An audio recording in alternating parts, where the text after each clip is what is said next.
We'll be reading from Ruth chapter 1. We'll start in verse 18 and then finish out the chapter. Ruth chapter 1, please stand when you find for the reading of God's word.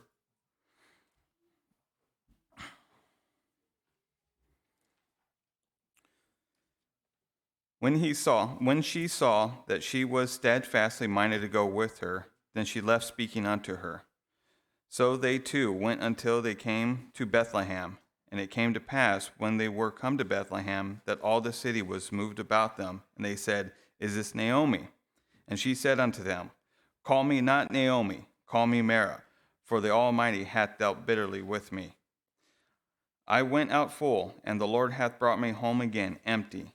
Why then call me Naomi, seeing the Lord hath testified against me, and the Almighty hath afflicted me?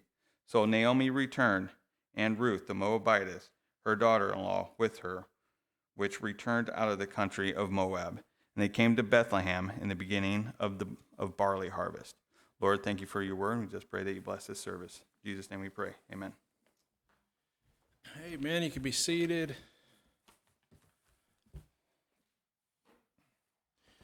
So we talked a little bit last week about how they ended up in Moab, and talking with my wife a little bit, I think I was putting a lot of heat on Naomi, like, hey, she's getting what she paid, what she deserved, and all that. And I didn't mean to come across like that, because we did talk about how the fact that we don't know the whole story, and it was her husband that moved them there and all that. So we don't really know how much she's at fault in all of this, and so I understand that.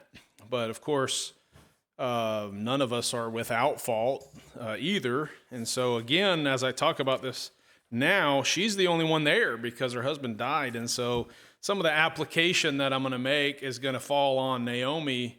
But ultimately what I'm trying to do is apply it to all of us. Okay. And she's just the one in this story that is there and that I go to. But this is a good opportunity to talk about affliction and going through affliction. Now, I can't think in my mind right now of any major things people are going through, but it's inevitable. If it, right around the corner, if you're not already going through something, there's going to be some affliction. There's going to be some trials.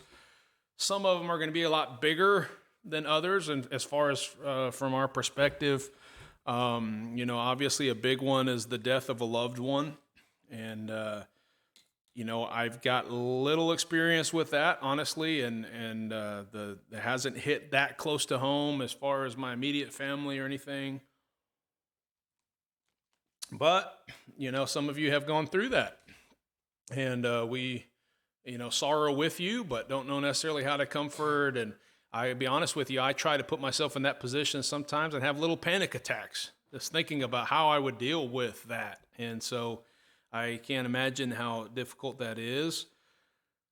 Sometimes a rough time in our life could be when we lose friends, and I'm not talking about to death. I'm talking about betrayal, or just somebody's upset with you, and there's that friction in your life, and man, that can make it can make you sick, and all you're thinking about is how this person that you loved and trusted is no longer a friend of yours. Of course, Christians can go through persecution, maybe at work or in the family or something like that, and we certainly can have people slander us and say bad things about us and mar our name.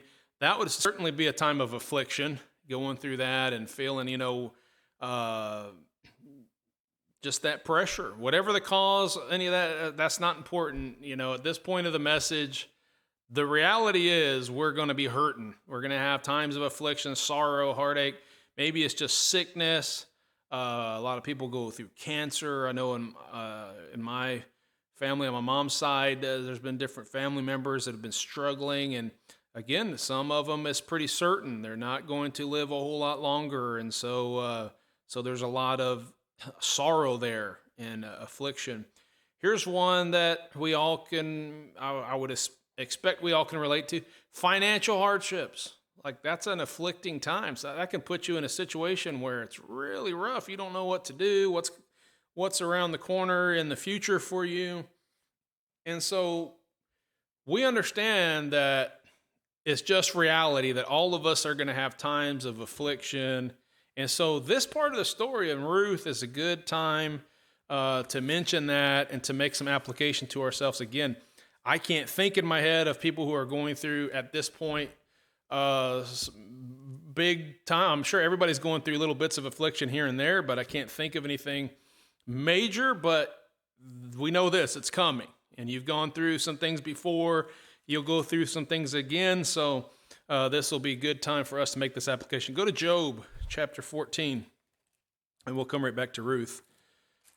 You can't talk about affliction without talking about Job, right? Because he certainly went through different aspects of it, different angles. And why? Well, for one reason, God put this in the Bible so we can learn from that. And who knows how many people the story of Job has helped to overcome some times of affliction by reading about his story. And he had no idea when he was going through that how many people would read his story in the future. And so who knows what all the reasons are, but we know this, that Job was afflicted. He had some friends there, if you want to call them that, with friends like those, who needs enemies, as they say. But he had some friends there supposed to be comforting him. And he said, miserable comforters you are. Okay, they weren't really helping that much. But look what Job says in Job 14:1. It says, man that is born of a woman, I think that's pretty much everybody. I know in today's society, they might try to convince you otherwise, but man that is born of a woman is a few days and full of trouble. I mean, that's pretty a nihilistic way to kind of look at life, but it's true. A life on earth is really not that long, and I'm learning now that this second half of my life, I don't know, I'm not halfway yet, surely, but anyway, second half of my life is going by way faster, and this is what everybody told me was going to happen, and now I see it, just like the weeks are just flying by, and the next thing you know, it's just another year's gone by, and at the end of our life, we get to this point where we can look back on our life, and many will look as Solomon did. You don't have to turn to the book of Ecclesiastes, but man, read Ecclesiastes chapter 2. And of course, the whole point of Ecclesiastes is that Solomon had reached this point where he's reflecting on all that he's done in life, all that he's gained, all that he has learned, and all the writing of many books and the study of many different things that are out there to learn. And he said, you know what? It's all pretty much just vanity and vexation of spirit. And he said, we're all going to have trouble. We're all going to have these hardships. He said, well, I need to stop looking at what goes on under the sun and start looking at what goes on in eternity and laying up my treasures in heaven, because ultimately the conclusion of the whole matter is love God and keep his commandments, please him, be thinking about eternal things, because this life is so short. And as Job said, full of trouble. Now, there's nothing in the Bible that I can see that shows that going through the grieving process, which everybody does a little bit differently, but there's nothing that I can see in the Bible that says going through that, recognizing your affliction, having heartache, having sorrow. I see nothing in the Bible that says that's wrong. Now, obviously, we can take it to an extent, just like I've talked about tons of things. Anger is not necessarily a sin, but the Bible says be angry and sin not. So when somebody is angry, it can cause them to sin. Jealousy is the same way. It's not wrong inherently to be to want something or to be jealous for a thing, jealous of your wife to some degree, and all those kinds of things are it's not a bad word, but that can lead you to do a whole host of different sins. And anger, even fear to some extent is that same way. They're not necessarily sins, but they can lead you to sin. Well, grieving is the same way. Grieving is not a sin. And sometimes it takes people a little bit longer to get through that process than others. Don't think that somebody who is sorrowful, maybe they lost their spouse, and we feel like, hey, enough time's gone by, you need to get over this. Unfortunately, people think that way all the time. Well, the reality is, hey, they're not doing anything wrong by going through the grieving process, okay? But, and I'll get to this part eventually, we can get to the point where we allow that grief and that sorrow to cause us to sin against God in our heart and our attitude. And that's what we want to avoid, okay? So that's the purpose of this sermon, is to look at this idea of going through affliction and being bitter, okay? Now, let me explain that word bitter real quick. Now, look at verse 20 of our text in Ruth. Ruth chapter 1, verse 20. Now, this is, last week we talked about how they went into Moab, Elimelech and his family, and so now Elimelech dies, his children, his sons die, and Naomi's left by herself with her daughters-in-law. One of them goes back to her home, and then Ruth stays with her and goes with her back into her land in Bethlehem, Judah. Okay, so now Naomi's going back to her kinsmen after at least 10 years, and they're saying, hey, is that Naomi coming? And Naomi says, don't call me Naomi, which I can't remember what Naomi means, but it was a more of a positive type thing. Call me Mara, okay, which is a name that means bitter. Now that word, interestingly, is another case in the Bible where the Bible has given us kind of a built-in dictionary, which is what I love about the King James Bible, any Bible really, but you can go back and you can see where certain words are used, see what that passage says about it, and be like, okay, now I know what this means. And so when she says, hey, don't call me Naomi, call me Mara, well, we have another place in the Bible where it uses that word Mara, and it was a place where Moses and the children of Israel wandering through the wilderness, and they come to this water, and they say that the water is bitter. And so it says, therefore they called it Mara. Okay, so we understand Mara has to do with bitterness. Now, in that word bitter, again, we think of bitter, might think about like the taste of something bitter, and that relates to what we're talking about. But in Asian culture, even today, they have a phrase called eating bitter. Okay, so like if you're studying martial arts and somebody has to go through the training process and they're doing some suffering as they're getting ready to fight or something, then they'd say, hey, you need to learn how to eat bitter. So like you have to endure this suffering, endure this, an unpleasant situation. You got to be able to endure that. And so that idea of bitterness comes into our life in times of affliction. You can say, not necessarily that I'm bitter, like I'm doing something bad because I have sorrow, or hey, that person's bitter. Sometimes we use the word that way, but in this case, we're just talking about a tough situation that the person's going through. And she's like, hey, don't call me Mara. I'm sorrowful. I'm full of bitter. And again, not necessarily, she wasn't saying, hey, I'm sinning and I'm bitter. She's just saying like, I'm not happy right now. There's lots of bad things. I'm in grief. And so she says, call me Mara. And so I want to talk about how, using this story about Naomi going into the land and coming back bitter, how it applies to us, okay? And so basically it's going to come down to verse 21 here. There's two things. She says, I went out full, and the Lord hath brought me home again empty. Okay, and so I want to talk about leaving full, what she's talking about, coming back empty, and then as kind of a conclusion, and just talk about like how we can deal with that, overcome the bitterness, all right? So number one, leaving full. Now, I was just, as I'm going through the message and I'm thinking about the story, I read that, and I think for the first time ever, it just kind of like, I had a question mark. And she's like, don't call me Naomi, call me Mara. I left full and I came back empty. And I got to thinking about this. Weren't they in a time of famine when they went to Moab? What do you mean you left full? You left in a time of famine. You left with nothing and you went to Moab so that you can have food and all that. And I got to thinking about this, how that applies.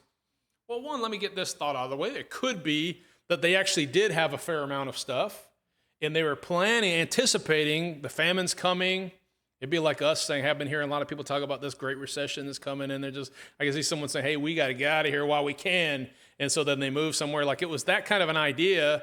Maybe they saw the signs, they saw what was going on and said, hey, we need to get out of here. And so they packed up all their stuff and went to Moab. Obviously, they were there at least 10 years. And so they set things up and had a life out there. So maybe when she says, I went away full, maybe they truly did take a lot of stuff with them. But I got to think about this. What she's probably saying is, hey, we thought we were in bad shape when we left. But the truth is, man, we had our family, we had joy, we had, we didn't have food, but we had each other, and sometimes in our lives, we can start thinking, hey, this situation's so bad, grass is greener on the other side kind of a mentality. And we say, like, if I just went over there, got out of this affliction that I'm going through right now, things would be so much better. And we could get over there and find out, you know what? We actually had quite a bit before we got to this place. And so, having an abundance is pretty relative. Like, who are you comparing it to? You could be in a financial situation where you're like, man, you don't understand how strapped I am for money and how rough things are. I would much rather be like these millionaires. I doubt it. I doubt it. You probably have a lot more than the millionaires have. Oh, they got a lot more stuff. They got a lot more money. You get to a point in our society where millionaire probably doesn't even sound that big anymore. Billionaire, I guess. But to me, it sounds like a lot. I always joke and say, like, I'll be happy to be a thousandaire. But anyway, the idea, though, is that, money's not everything. So it's real easy to look and say, like, well, I wish I had that, and I wish I had all those things. And then you could find yourself going and getting those things and being like, man, I had so much before I started going after the things of the world, for instance, okay? And so having an abundance is relative. Having food and having luxuries and comfort and all that stuff, might not necessarily be what you're looking for. And why would you want to give up your family? Why would you want to give up the good things that you have? Okay, and again, we already talked about that a little bit last week when he talked about, going into Moab and then coming back. Now, I brought this up a little bit last week, trying to figure out when these events are going on. And we looked, I believe we can land around the time of Gideon. All right. And in the time of Gideon, it's the only time during the period of the judges that we see them having this famine where if you remember, there was persecution and they're running and they're living in dens and caves and all that stuff because the Midianites are coming upon them. Okay. And then, Elimelech's family goes off to Moab. Now, I don't think Moab was the ones that would seem counterproductive to go to Moab if they're the ones persecuting you, which is what most people try to put Ruth in that period of time when Moab was the enemy. It seems more likely to me that was a time where there was relative peace. The Midianites are the ones kind of pressing them, and so they run over to Moab to escape. And so that's not really that important to the story, but here's the thing. Sometimes trying to avoid persecution, trying to avoid, bad relationships or whatever, and then you get into a point in your life where you're like, you know what? At least I had that relationship back then. I could have probably patched it up and worked things out, and now I'm all alone because I ran from that relationship. Do you understand what I'm saying? Like, that's certainly something that we can see happening. It's easy to run from things. I've talked to people many times who have like drug addictions or alcoholism, something. And it seems like one of the big hangups is, you know what, I'm stuck in a place where I know where to get these things. My quote unquote friends all have access to this and they're supplying me with the drugs and all that stuff. I just need to get away. And I've heard that kind of stuff. I thought so. This one's still on, Braden. And this one's not coming through very loud. So if you could switch that somehow. I don't know.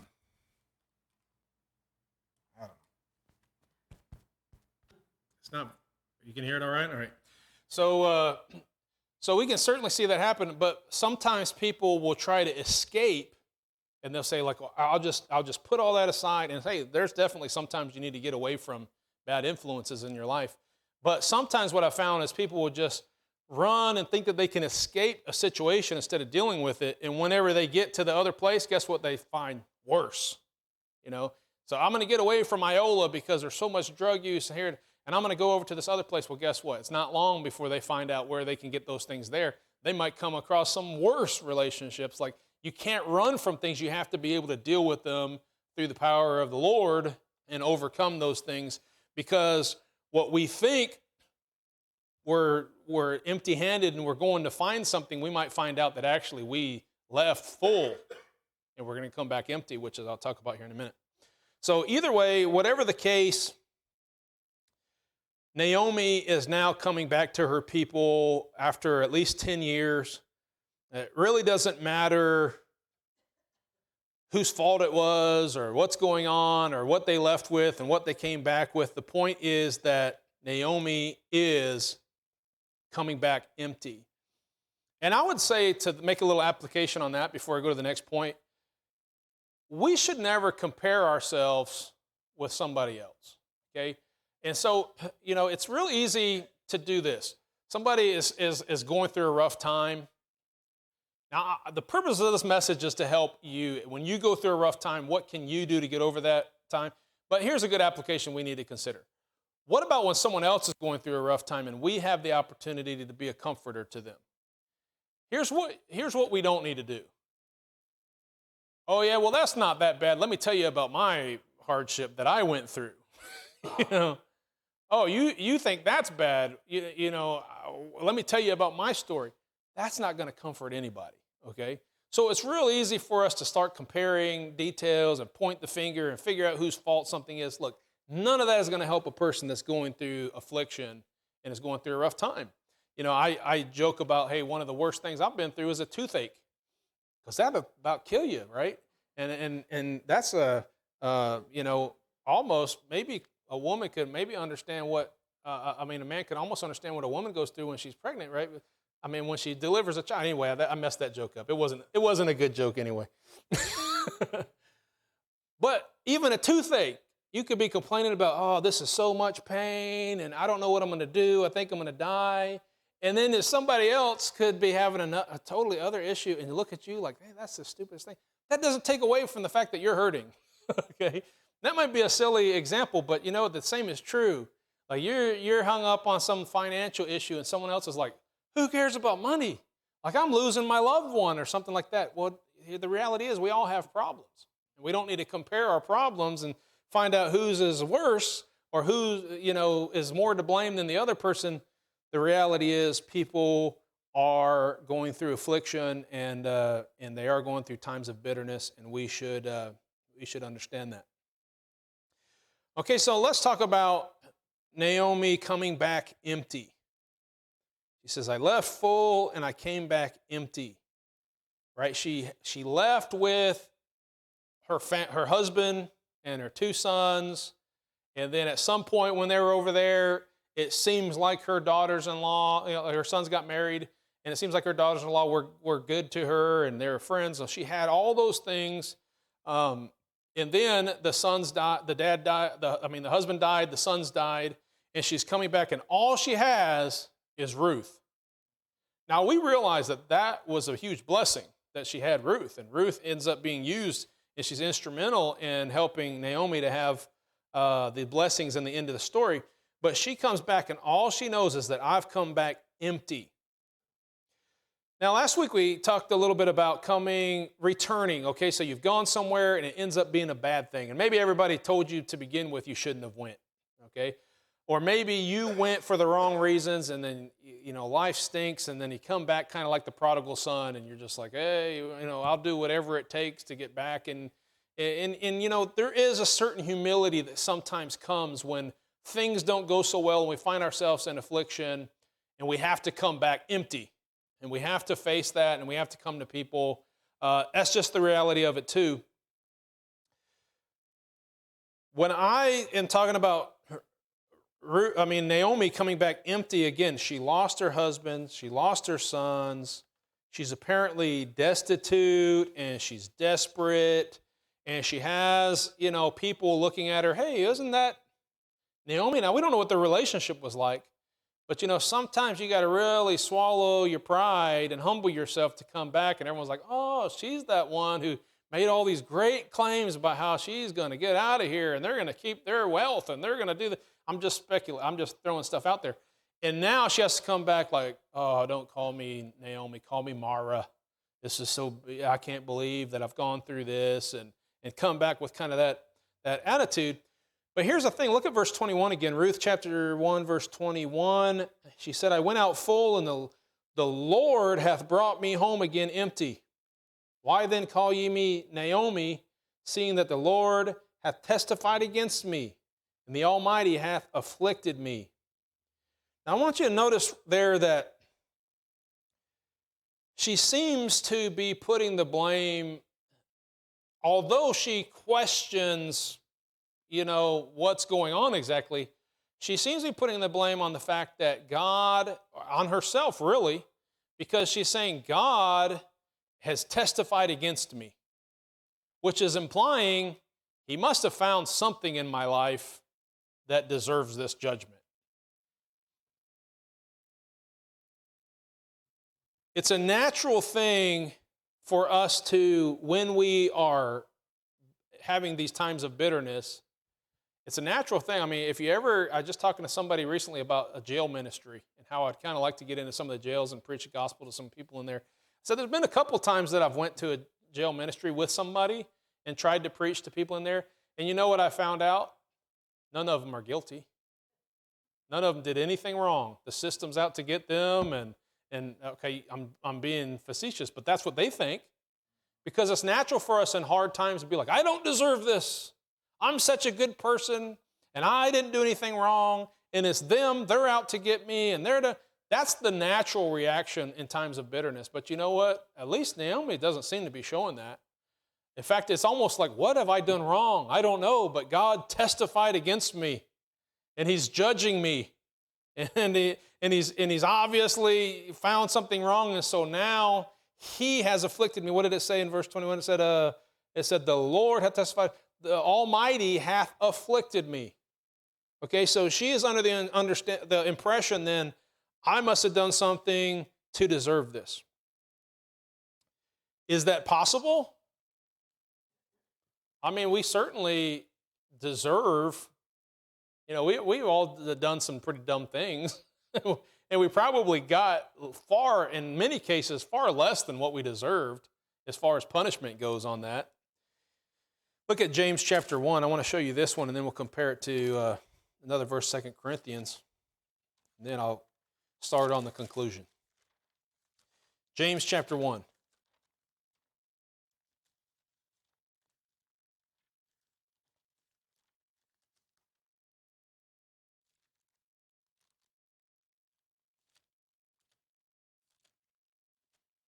Forgot where I was going for a minute, sorry. Hebrews, James. Okay. Let me read the beginning of this. What a great passage. All right. First, just introduction, greetings. Verse 2. My brethren, count it all joy when ye fall into diverse temptations. And temptations talking about trials, afflictions. Knowing this, that the trying of your faith worketh patience. But let patience have her perfect work, that ye may be perfect and entire, wanting nothing. If any of you lack wisdom, let him ask of God, that giveth to all men liberally, and upbraideth not, and it shall be given him. But let him ask in faith, nothing wavering, for he that wavereth is like a wave of the sea, driven with the wind and tossed. For let not that man think that he shall receive anything of the Lord. A double-minded mind is unstable in all his ways. Let the brother of low degree rejoice in that he is exalted, but the rich in that he is made low, because as the flower of the grass he shall pass away. For the sun is no sooner risen with the burning heat, but it withereth the grass, and the flower thereof falleth, and the grace of the fashion of it and the grace of the fashion of it perisheth. so also shall the rich man fade away in his ways. Blessed is the man that endureth temptation, for when he is tried, he shall receive a crown of life, which the Lord hath promised to them that love him. Let no man say when he is tempted, I am tempted of God. For God cannot be tempted with evil, neither tempteth he any man. But every man is tempted when he is drawn away of his own lust and enticed. Then when lust hath conceived, it bringeth forth sin, and sin, when it is finished, bringeth forth death. Do not err, my beloved brethren. Every good gift and every perfect gift is from above, and cometh down from the Father of lights, with whom is no variableness, neither shadow of turning. Okay, now, God, if he's going to give you something, it's going to be a gift that's good for you, right? So when you have something bad in your life, you're going through rough times, trials, hardships, bitter times, and you point the finger at God and say, God caused this to happen. Well, number one, if he caused it to happen, he's got a purpose behind it. And so if he's given you a gift, it's going to be a good gift. It's going to be there. He's doing it for a good reason. But number two, I want to show you even this. God himself doesn't do these things to you. You know what does things to you? Sin. Okay? The results of sin. We live in a world that's fallen, it's corrupt. The God of this world, little g, is Satan. Satan himself is corrupt. And so, therefore, God allows certain things to happen. When bad things happen, it's not God doing it, it's Satan doing it. And I know some people try to turn that and be like, well, yeah, but God allows it, so therefore he's doing it. No, it's happening. He's allowing it, but he's only going to allow it in the life of a believer if it's good for you and it brings God glory. Okay, so if he's allowing something to happen, now look, there's some things that just happen in life, and it's nobody's fault. But God can bring good from that, and I'm going to talk about that here in a second. But go and let's compare that to 2 Corinthians, and I want you to think about that verse that I just read in James. 2 Corinthians chapter 12.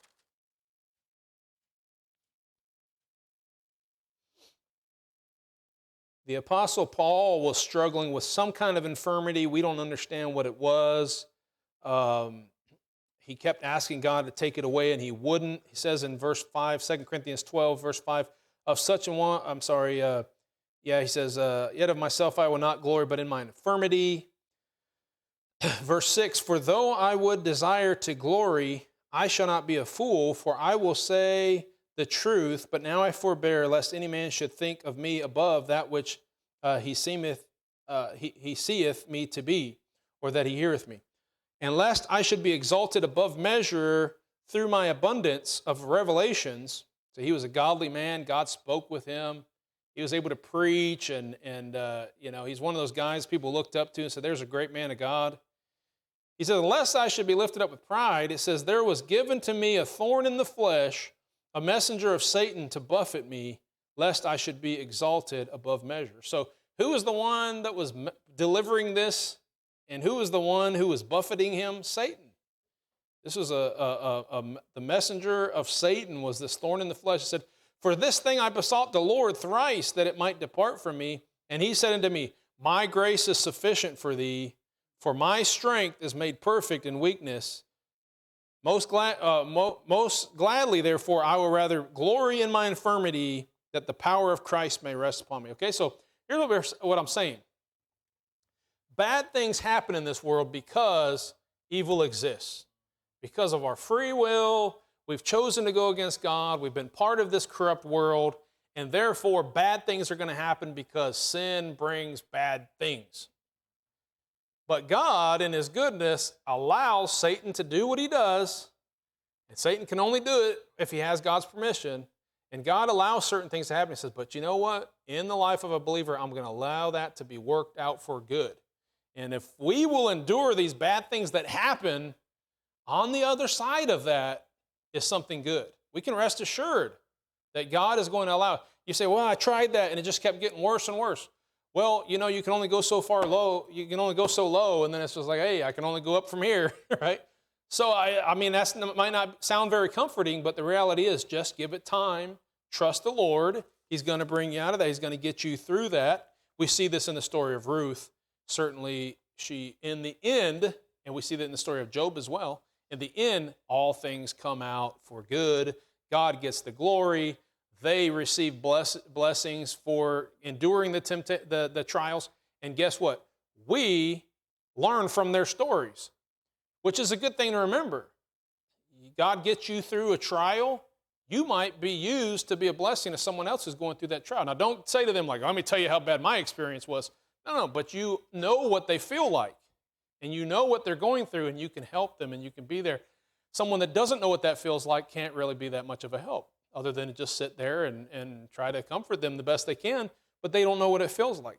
God can use you to be able to do that. Okay, so the conclusion is just this: overcoming bitterness. Now, it's going to take longer in some people than others.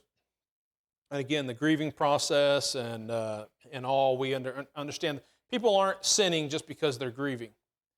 Bad things happen, and it's hard. But here's what I would say. If you're going through a rough time, you have affliction, you don't know why, here's some points. Here are some things that we can do to overcome that. Number one, we have to get to a point where we can calm down and be honest with ourselves about what's going on. All right? If it is your fault, because here's the reality of it. Sometimes we get in bad situations because of dumb things that we do. That's most of the time, right? If I'm complaining about, like, oh, my financial situation, you don't understand, I could probably figure out pretty easily where those financial problems started. You know what I mean? I could pinpoint the problem pretty quickly if I just stop and relax a little bit and think it through. Okay, so if something is your fault, or let's say you've been living in sin and now, like, there's this sickness that came on. Look, James 4 talks about that too. There is a time where you go to the elders and they pray for you that God might forgive you and take away this infirmity. The Bible says there is a time where God will allow something to happen as a result of our sin. But there are times where you say, well, how do I know? How do I know if God's punishing me for a sin or whatever? Well, here's how you know. If the first thing you think through whenever you're going through a rough time is a certain sin that you're dealing with, that very well might be God showing you something, okay? Because if you don't know, if you're like Job and you're scratching your head like, what did I do to deserve this? Well, the answer might be nothing. Just wait on God. God has a reason. Or maybe it's just human nature, maybe that happened because there's wicked people in the world and somebody did you wrong because they're wicked. And God can use that for good, but the reality is there might not be a good explanation. But if the first thing you thought is, man, I deserve this because, and you can point to a certain sin. David he's losing his son. Bathsheba has a son, and then this child is sick and he's going to die. Now Nathan the prophet comes and delivers the message, but I got a feeling David already knew in his heart what was going on. And long story short, when the child dies, he washes up, he stops grieving, and he's able to just move on because he says, like, hey, he can't come to me, but I can go to him. And God knows what he's doing, and now he's in a better place, and he's able to move on. Not everybody can come back from a loss like that fast, but David does because he trusts the Lord during that time. And he realizes, hey, this was, what I deserved. I definitely deserved that, and probably much worse. We know based on David's sins he deserved death according to the Bible, and God didn't kill him. And that's the other thing, though. If it's just a natural thing and you're like, hey, this is just the way that the world goes, sometimes we have to just ride out that bitter experience, and we need to learn to just kind of move on. Maybe recognize that other people are dealing with the same thing will help us. Now, I told you, if you're trying to comfort somebody and you say, well, let me tell you how bad I got it, that's a bad way to try to comfort yourself. But, if you're the one going through something, it's not bad to look at other people and say, look, you know what, man, it could be a whole lot worse. And I guarantee you can find people that are in a worse situation than you really quickly. And so it's good to just kind of calm down, think honestly, be honest with yourself, and think about why you're going through the situation you are, and know that either way, your fault, not your fault, whatever the case, God wants you to grow He wants you to learn patience. He wants you to be a better Christian. And even some of these trials can be a part of you laying up treasures in heaven. So I've practically quoted it already, but let's go to Romans 8:28,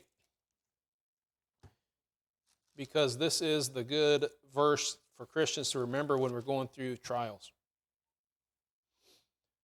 Romans chapter 8, verse 28. And we know that all things work together for good to them that love God. Now, if you don't love God, you can't use this verse. To them who are the called according to his purpose.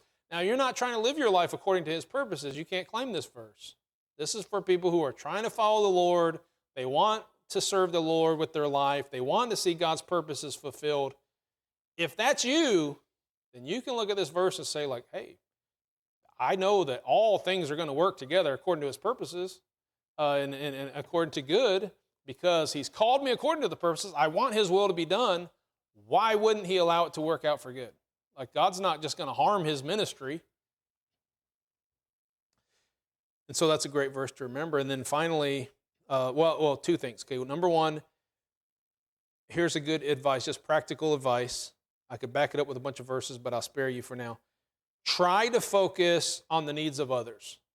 Now, the reality is, when you're struggling, you're struggling. It gets real easy to be selfish, and it's understandable. But you know what will help you is if you start trying to help somebody else. You take your mind off of your suffering and your bitterness, and it will really help you out. And so if we can try to, and in this story, by the way, Naomi kind of ends up doing that with Ruth.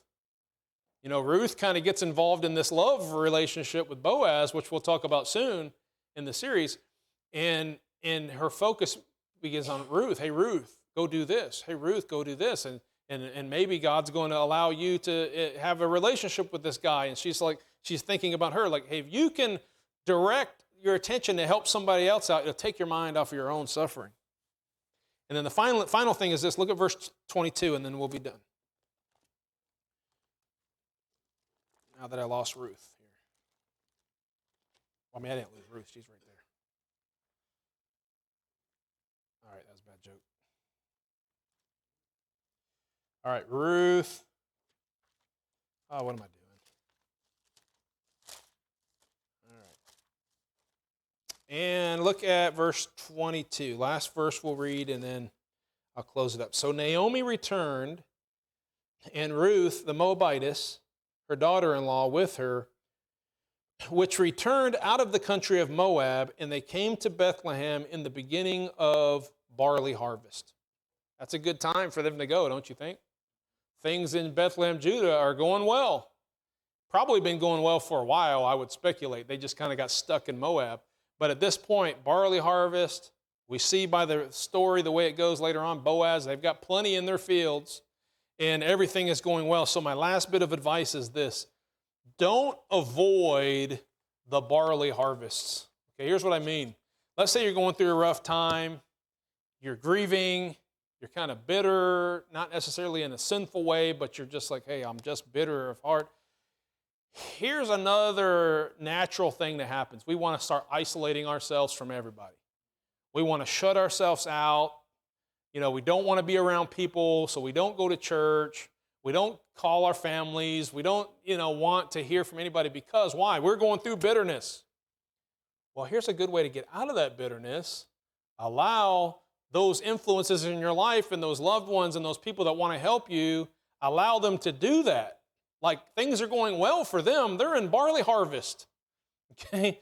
Don't avoid the barley harvest, because that's how you're going to get through these tough times.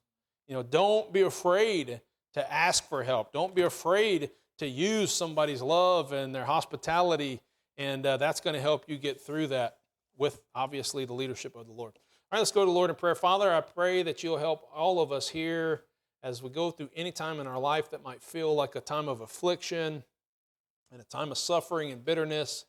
Lord, help us remember the story of Ruth and Naomi. Help us remember Job and all the instructions in your word in regards to enduring temptations and building our patience and things working out together for good. And Lord, help us should we have friends, family, loved ones who are going through times of bitterness. Help us know the right things to say and to do to help them. And Lord, I pray that you'll just speak to our hearts and help us through these times. And we give you thanks for your word and your instructions on that. In Jesus' name, I pray.